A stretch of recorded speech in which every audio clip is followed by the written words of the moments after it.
Bonjour chers élèves et bienvenue toujours dans la chaîne du professeur Lahossin Haji. Donc ces jours-ci, à quelques jours de l'examen, je vous propose une série de révisions. Donc je suis à la révision numéro 4. Donc j'ai déjà proposé la révision sur les ondes mécaniques, sur les ondes sonores, sur les ondes lumineuses et sur le nucléaire et aussi sur l'électrolyse. Pendant cette période avant l'examen, donc bien sûr, voilà ce que je vous conseille, c'est toujours de faire des révisions par thème. Donc bien sûr, vous avez remarqué dans ces séries des vidéos de révision, je vous donne l'essentiel, ce qu'il faut retenir et quelques exercices d'application. Donc ça, il faut le faire pour tous les chapitres et toutes les matières d'ailleurs. Mais en même temps, je vous conseille dès maintenant de prendre un jour par semaine, par exemple, et de faire un baccalauréat complet. Un baccalauréat que j'appelle des bacs blancs. Et c'est dans cette optique que je vous propose une nouvelle série de vidéos dans laquelle je vais vous proposer des baccalauréats blancs qui vont vous permettre de tester votre préparation. Et c'est vraiment un sujet qu'il faut prendre de durée 3 heures et que je vais concevoir pratiquement de la même manière qu'un vrai sujet de baccalauréat. Après, je vais vous dire comment on va le résoudre. Donc là, je vais vous dire les exercices que j'ai sélectionnés et je vais les commenter un petit peu. Donc voilà, dans ce premier sujet de 2021, je vous propose bien sûr, comme d'habitude, la chimie en général sur 7 points, la physique sur 13 points. Souvent, un exercice de chimie formé en deux parties. Là, je vous propose, souvent aussi, ces deux parties sont indépendantes, c'est-à-dire vous pouvez faire la première indépendamment de la deuxième. Donc là, je vais vous proposer deux exercices, un sur le suivi de réaction et un sur le dosage acide de base. Pour la physique, je vais vous proposer trois exercices. Un exercice costaud sur la datation nucléaire, datation en particulier application à la datation. Troisième exercice relativement simple sur le dipolaire C. Et un quatrième exercice très très très bien fait sur le plan incliné, en même temps chute parabolique. Bon, pour le premier exercice sur le suivi de réaction, donc on vous donne une réaction chimique, un acide chloracétique, voilà, qui réagit avec l'eau, et on vous demande de donner l'expression, juste l'expression de la constante d'équilibre de cette équation. À l'état initial, on a introduit 10-2 mols de cet acide dans l'eau distillée de façon à obtenir un volume de 100 ml de solution. Et on vous donne l'avancement final lorsque le système n'évolue plus, c'est-à-dire à l'état final. Donner la composition finale du mélange, en déduire la valeur de sa constante d'équilibre. Ensuite, déterminer le taux d'avancement de cette réaction. Et dans la deuxième partie, on va étudier l'effet de la dilution. Donc on va diluer 10 fois avec l'eau distillée la solution précédente. Et on vous dit que la concentration en ion chloroacétate vaut alors cette fois-ci ClCH2CO2- 2,97 10-3 lorsque ce nouveau système n'évolue plus, c'est-à-dire à le nouvel état d'équilibre.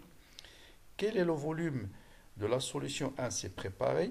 Quel est le volume de la solution qu'on a utilisée?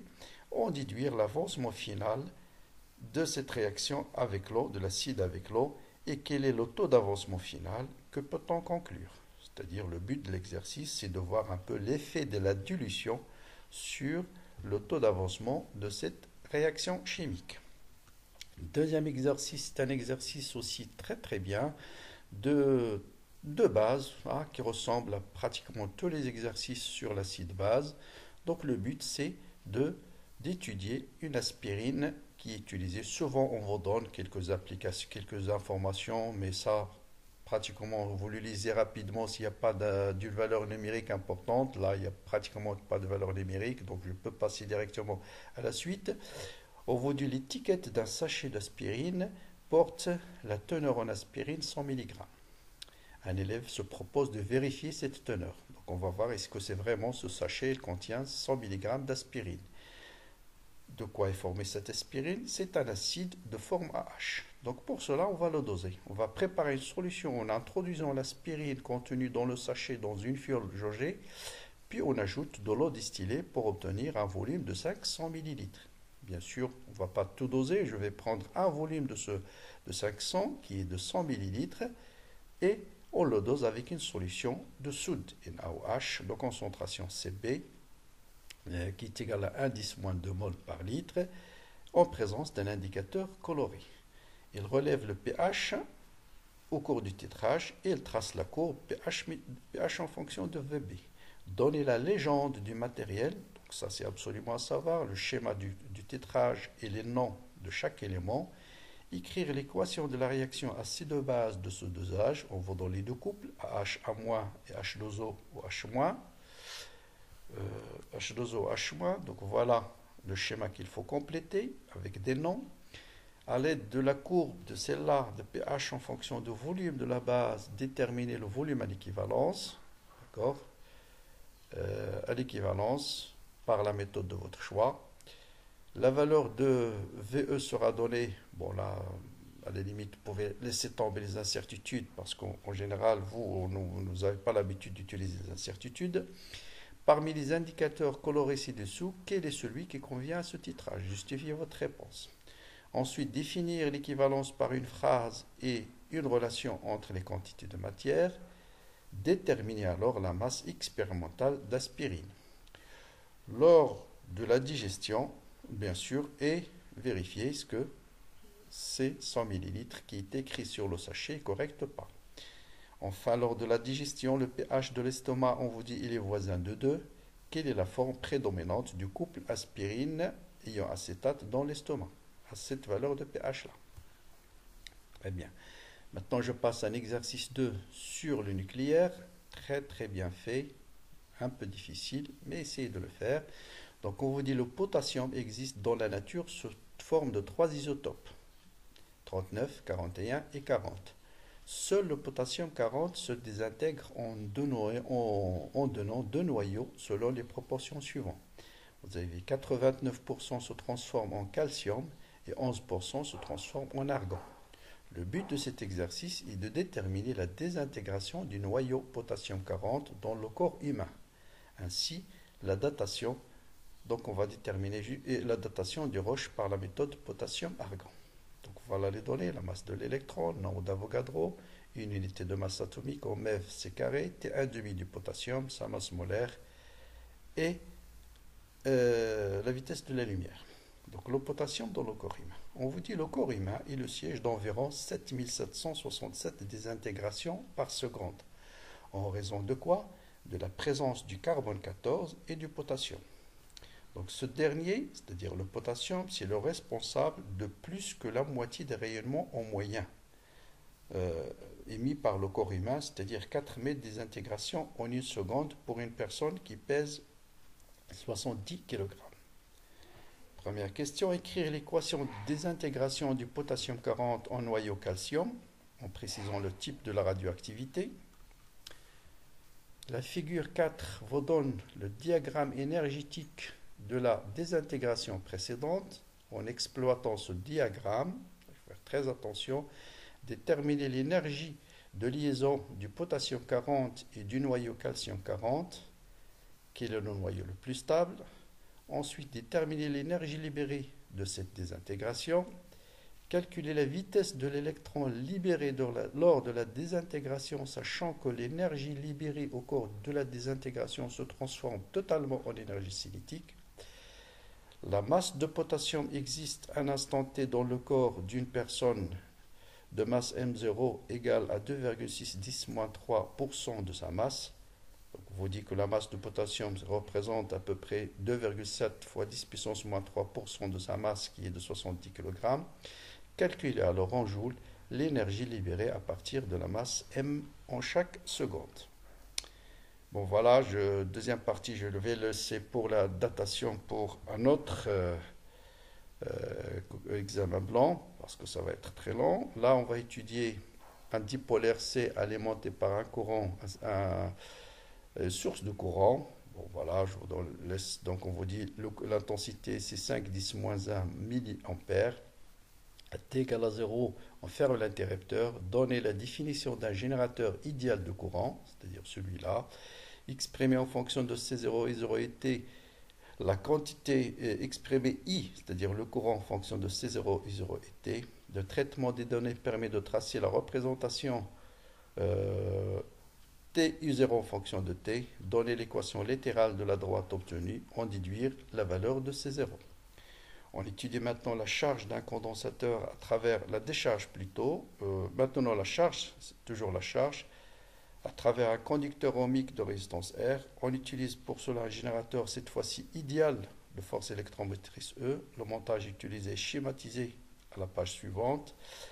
À t égale à 0, on ferme l'interrupteur et donner la définition d'un générateur idéal de tension. Donc voilà le deuxième montage.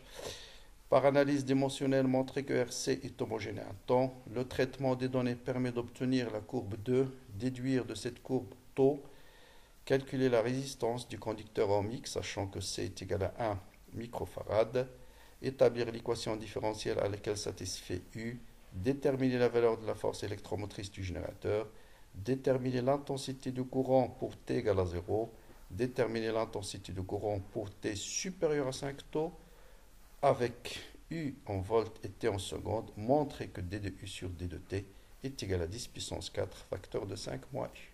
Voilà un très bon exercice de circuit RC. Donc voilà les courbes que vous allez utiliser. Ça c'est pour la première question, et ça, générateur de courant, et ça c'est pour la charge avec générateur de tension. Enfin, vous allez terminer avec un très bon exercice de mécanique. On va étudier le mouvement sur un plan incliné, ensuite chute parabolique. On vous dit un solide de masse 250 grammes assimilé à un point matériel et lancé avec une vitesse VA à partir d'un point A, le long de la ligne de plus grande pente, c'est-à-dire suivant AB, qui est égal à 2 mètres, longueur 2 mètres. Il existe une force de frottement de 0,5 newton. On vous donne alpha 30 degrés. Calculez la vitesse au point B. D'accord. On veut que le solide arrive au point B avec une vitesse 6 mètres par seconde. Au contraire, on veut qu'il arrive ici avec 6 mètres. Quelle est établir l'expression de V de A en fonction de V de B, F, alpha, I, G et la masse. Déterminer à l'abord avec quelle vitesse il faut le lancer au point A pour qu'il arrive au point B avec cette vitesse-là. Ensuite, au point B, le solide quitte la piste, il va faire un mouvement de chute parabolique.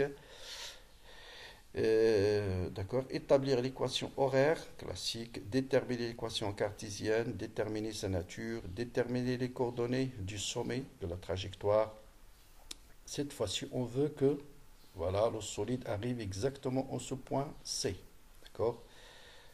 Quelle est montrer que la vitesse avec laquelle il faut communiquer au point B pour qu'il arrive en ce point, il faut montrer que la vitesse au point B doit être de cette manière-là.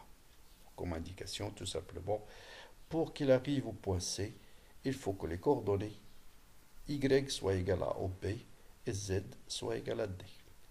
Donc voilà un très bon exercice de quoi s'occuper pendant une semaine. J'espère que vous allez le bien travailler et je vous donne rendez-vous bien sûr dans une semaine pour une solution complète. Essayez de le partager avec vos élèves, essayez de discuter entre vous les solutions et très bientôt je vais vous mettre la solution. Donc voilà, abonnez-vous à la chaîne pour recevoir la solution dès qu'elle soit bien sûr postée sur la chaîne. Et surtout, essayez de le bien travailler et de préférence en groupe. C'est toujours important lors de la préparation. Donc voilà, bon courage et à bientôt.